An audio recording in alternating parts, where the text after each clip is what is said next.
ثم رفع رأسه وعلى وجهه البشر كان أشد فرحا من حمر النعام. فقال رسول الله صلى الله عليه وسلم: ما من عبد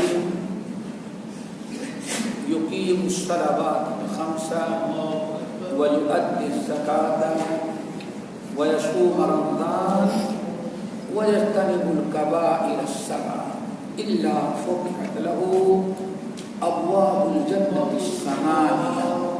ثم قرأ: إن تجتنبوا كبائر ما تنهون عنه نكفر عنكم سيئاتكم وندخلكم مدخلا كريما.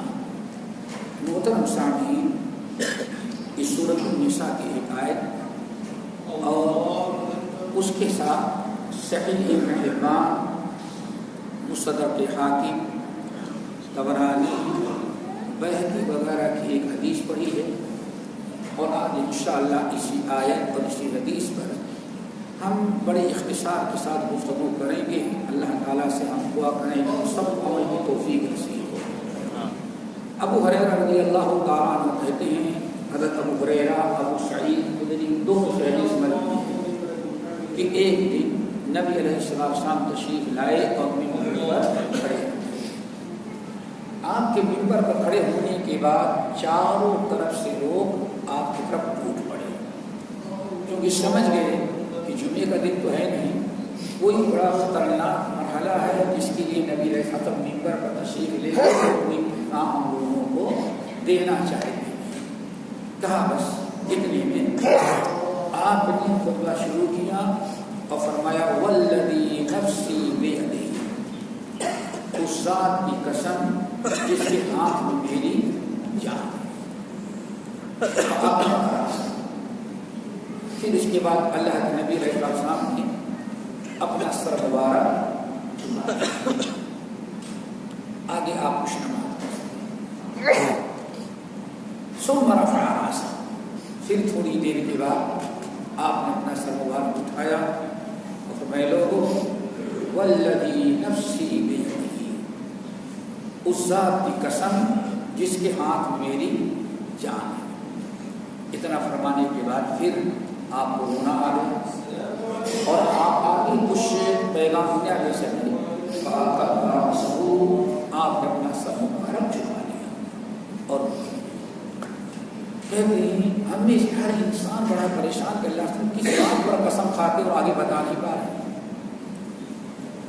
فَأَكَبَّ كُلُّ مِنَّا رَأْسَهُ وَيَبْكِي، ہم میں سے ہر انسان اپنا سر نیچے کیا اور رونے لگا۔ کوئی انسان ایسا نہیں جس کی آنکھوں سے آنسو نہ بہے۔ پھر تیسری مرتبہ اللہ کے نبی علیہ السلام نے فرفع رأسه، اپنے سر مبارک کو اٹھایا اور فرمایا: والذی نفسی بیدہ، مسلمانوں، اس ذات کی قسم کھا کے کہتا ہوں جس کے قبضے میں، جس کے ہاتھ میں میری جان ہے۔ ثم اکب رأسہ، پھر اب اپنا سر مبارک جھکائے اور رونے لگے۔ فجعل من كل منا يبكي ولا نعرف على ما حلف رسول اللہ صلی اللہ علیہ وسلم، ہم میں سے ہر انسان رونے لگا لیکن یہ نہیں پتا کہ ہم کیوں رو رہے ہیں. بس اللہ کے رسول 3 مرتبہ قسم کھاتے ہیں لیکن کچھ بیان نہیں کر پاتے, کہہ نہیں پاتے, رونا آ جاتا ہے. تو ہم لوگوں نے سمجھا کہ شاید کوئی بڑی خطرناک چیز ہے. صرف آپ کے رونے کو دیکھ کر کے آپ کے ساتھ انسان رو دینا. پھر تھوڑی دیر کے بعد اپنا سر مبارک اٹھایا, وَعَلَى وَجْهِهِ الْبِشْرُ, اور آپ کے چہرے پر خوشی کے بشارت کے آثار. جب ہم لوگوں نے دیکھا کہ آپ کے چہرے پر خوشی کے آثار نمایاں ہیں اور کوئی آپ کو بشارت مل گئی ہے, اس کے بعد آپ نے فرمایا, لوگوں کہتے ہیں آپ کی بشارت, آپ کے چہرے پر خوشی کے آثار دیکھ کر کے ہم لوگوں کا سارا غم ختم ہو گیا.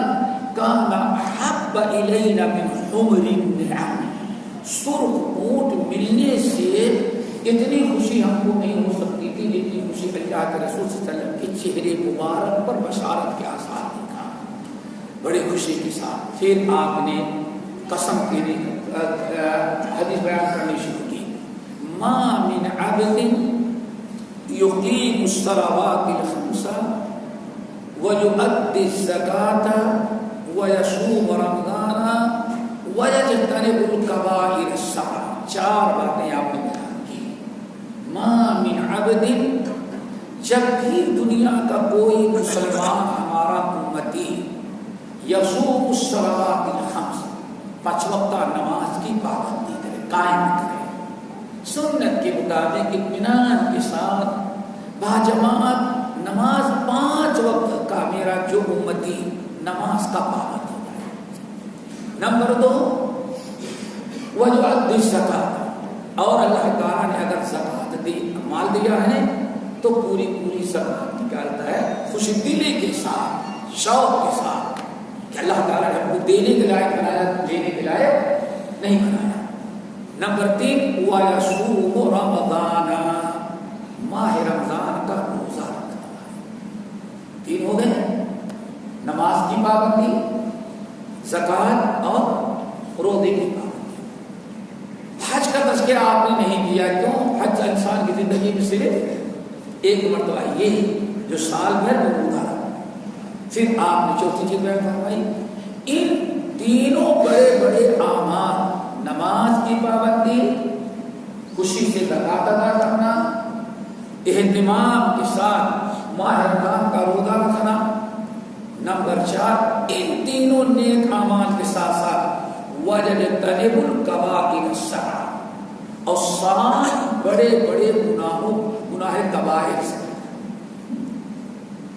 نیک اعمال ہیں 3, اور چوتھا وَيَجْتَنِبُ الْكَبَائِرَ السَّبْعَ, 7 گناہ کبیرہ سے اپنے آپ کو بچایا. اب وہ 7 گناہ کبیرہ کیا ہیں؟ صحیح بخاری اور مسلم کی روایت, ہم اس بہت سارے ساتھیوں کو یاد ہوگی. یہ 7 کبائر گناہ نہایت خطرناک. آپ نے فرمایا, لوگوں اجتنبوا السبع الموبقات, گناہ تو انسان کے بہت ہیں, بہت کرتا ہے, لیکن 3 گناہ 7 گناہ ایسے ہیں جن میں سے ہر گناہ موبق ہے. کیا ہے؟ میم, واو, با اور قاف, موبقہ. اسی کے جمع ہے موبقات. اللہ اکبر. موبق کہا جاتا ہے ہلاک کر دینے, تباہ کر دینے, ساری چیزیں ضائع کر دینے, ایمان, عبادات سب غائب. ان کو کہا جو 7 گناہ ایسے, ان 7 گناہوں سے اپنے آپ کو بچائے, جو صرف گناہ نہیں بلکہ کیا ہے؟ موبقات ہے. اجتنبوا السبع الموبقات, یہ 7 ہلاک و برباد کر دینے والے گناہوں سے اپنے آپ کو بچایا. نماز کی پابندی, روزے کی, زکوٰۃ کی, اور ان 7 کبائر گناہوں سے اپنے آپ کو موبقات سے بچایا. اب وہ 7 کیا ہیں؟ آج پر اجتنبوا السبع الموبقات, لوگ 7 ہلاک و برباد کر دینے والے گناہوں سے بچو. نمبر 1, الاشراک باللہ, اللہ تعالیٰ کے ساتھ شرک. سب سے بدترین گناہ کیا ہے؟ اور یہی وہ گناہ ہے جس کے متعلق اللہ نے فرمایا, لا قتلت او حرقت، خبردار توحید مل جانے کے بعد اللہ تعالیٰ کے ساتھ کسی کو شریک نہیں کرنا، شرک نہیں کرنا. وَإِن قُتِلْتَ أَوْ حُرِّقْتَ، گرچہ تمہیں ایمان کے خاطر شرک سے بچنے کے جرم میں تمہاری بوٹیاں قتلتا، ایسا نہیں کر کر مار دی جائے، قتلتا کہتے ہیں وقت بوٹیاں ایک ایک بوٹی تمہاری کاٹ کر دی جائے، لیکن شرک نہیں کرنا، توحید میں جانے کے بعد شرک نہ کرنا. اور حرقتا، یہ آگ میں تمہیں جلا دیا جائے، جل جانا، بوٹیاں بن جانا، لیکن شرک نہیں کرنا. کیوں؟ ان اللہ لا یغفر ان یشرک بہ ویغفر ما دون ذلک لمن یشاء.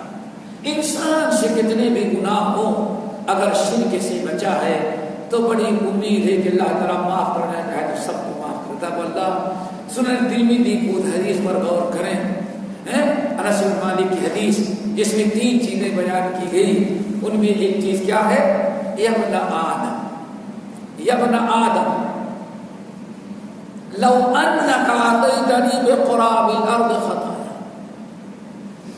آدم کی اولاد، اگر یہ زمین اور آسمان کے درمیان کا جتنا خلا، جتنی بڑی زمین، پورے زمین اور آسمان کے خلا کو بھر کر کے اگر گناہ لے کر کے حشر کے میدان میں میرے پاس آیا اور میں نے دیکھا کہ تو نے شرک نہیں کیا ہے تو میں معاف کر دوں گا، تیرے اتنے گناہوں کی پرواہ نہیں کروں گا.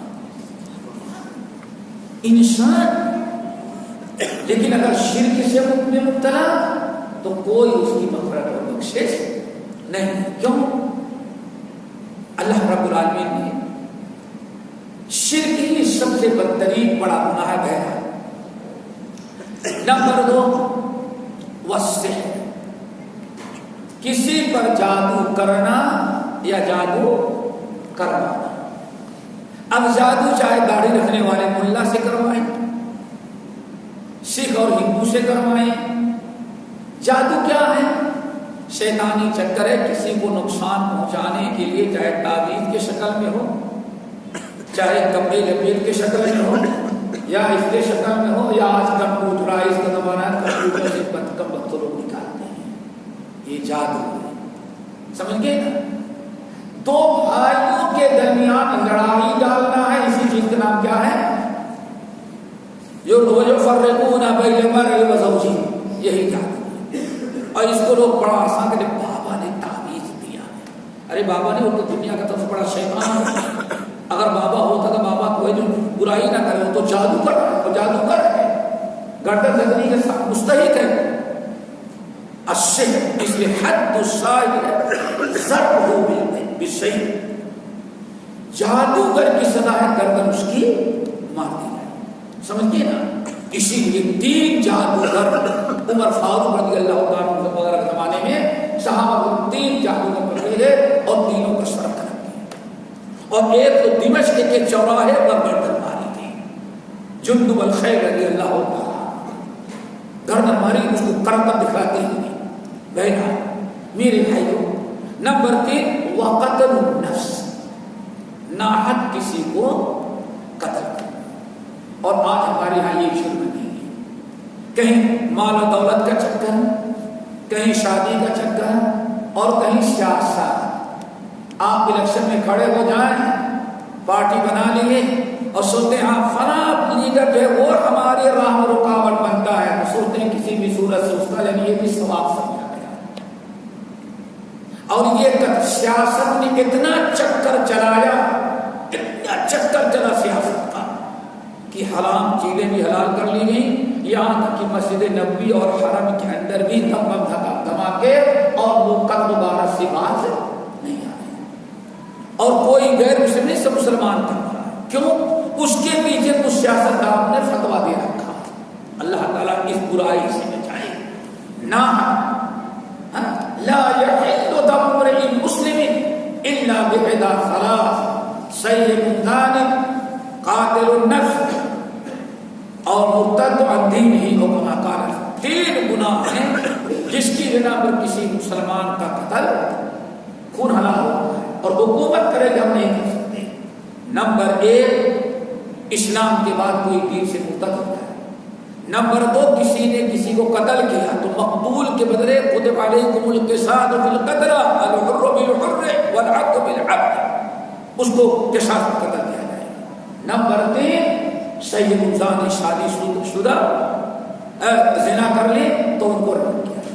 اس کے علاوہ کوئی گناہ نہیں. گناہ ہے لیکن قتل جائز نہیں، اس کا سزا دی جائے گی، کوڑے مارے جائیں گے، جیل میں ڈالا جائے گا. قاضی جو فیصلہ کرے گا وہ مانا، تعزیر ہے، سزا حد ہے، لیکن جان سے اسے مارا نہیں جائے گا.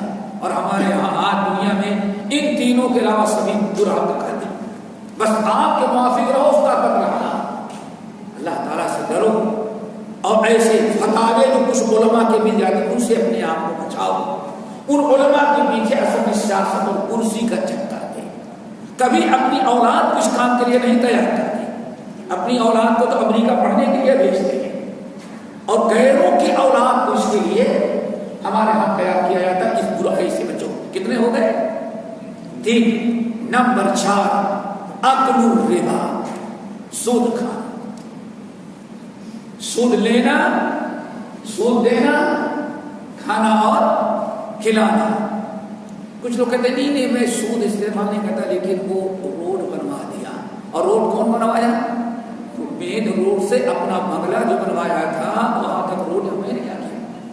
کچھ نہیں میں نے سنڈاس بنوا دیا. یہ سب سود ہی کا استعمال ہے. بچوں اس سے سود اللہ اکبر.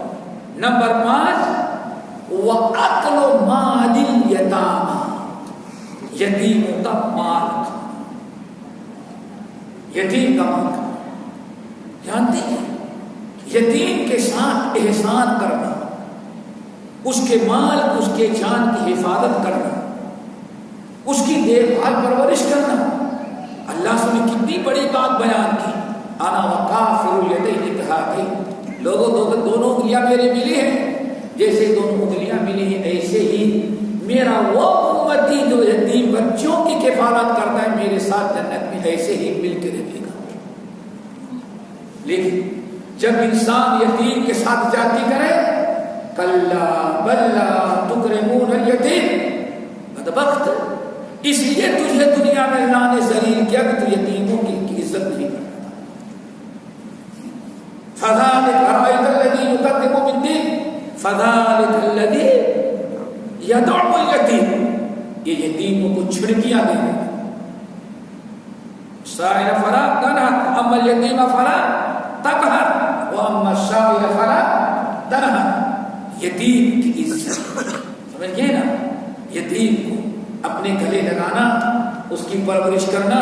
لیکن اگر کوئی یتیم کو بیوقوف بنا کر کے، لاوارث سمجھ کر کے، نادان سمجھ کر کے، اس کے اپنے پاور کو استعمال کر کے اس کو نقصان پہنچایا، اس کا مال ہڑپ کر لیا، تو نبی رحمۃ اللہ صاحب کی حدیث، کچھ لوگ ہوں گے قیامت کے دن جب سر پھونکا جائے گا، قبر سے اٹھیں گے تو ان کے منہ سے آگ کے شعلے نکلتے ہوں گے. صحابہ کرام کا جواب یہ کیوں؟ آج فرمایا انہوں نے یتیموں کا مال کھایا تھا. پھر قرآن پاک کی آیت تلاوت کی سورۃ النساء کی، جو لوگ یتیموں کا مال کھاتے ہیں انما یأکلون فی بطونہم نارا وسیصلون سعیرا. یتیم کا مال آپ کھایا تھا اس لیے قبر سے اٹھے ہیں تو منہ سے آگ نکل رہی. اللہ تعالیٰ اس برائی سے بچائے. کتنے ہو گئے؟ نمبر 6 وقذف المحصنۃ المؤمنہ، کسی پاک دامن عورت پر یا کسی مرد پر بہتان تراش زنا کا الزام لگانا. نمبر 7 والفرار من الزحف، کفر و اسلام کی، حق اور باطل کی جنگ ہو رہی ہے. دشمن مسلمان فوج پر غالب آ رہے ہیں، کوئی مسلمان بزدلی دکھا کے میدان چھوڑ کر کے بھاگے. اس کے بھاگنے سے 2 نقصان ہوا. نمبر 1 مسلمان فوجیوں کے حوصلے پست ہوئے.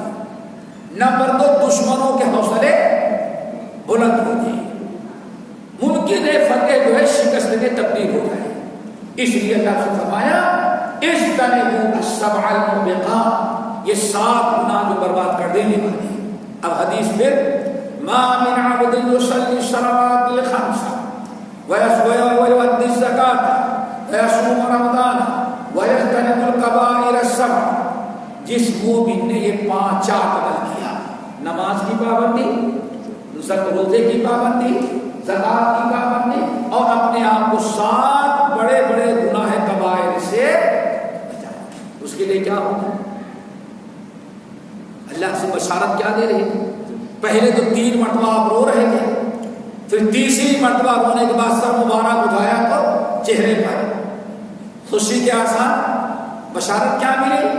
آدم الا فتحت له ابواب الجنت الثمانیہ، قیامت کے دن اللہ تعالیٰ ایسے مومن کے لیے جنت کے 8 دروازے کھول دیے اور کہا جائے گا ادخل بسلام، عزت کے ساتھ، ہر قسم کی سلامتی اور پریشانیوں سے محفوظ رہتے ہوئے جنت میں داخل ہو جائے.